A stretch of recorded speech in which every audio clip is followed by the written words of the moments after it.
এর আয় বি এর আয়ের চেয়ে 25% বেশি। এর আয় বি এর আয়ের থেকে 25% বেশি, তাই না?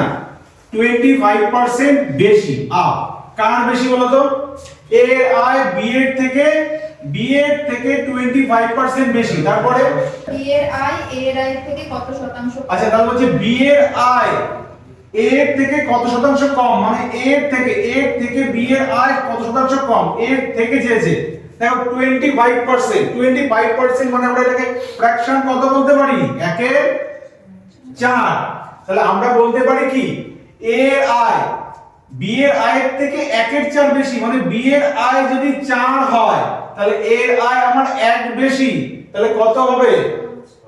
এর আয় হয়ে যাবে 5 আর বি এর আয় হয়ে যাবে 4।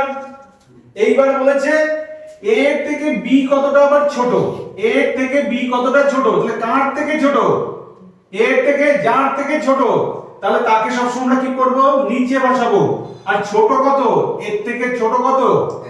1 ইউনিট। এই 1 ইউনিটটাকে আমরা উপরে বসাবো। তাহলে এর মানেই কত? 20%। এর মানেই তো 20%। এর সাথে যদি আমরা 100 গুণ করে দিই তাহলে এটার মানেই আমার 20% বেরিয়ে যাবে।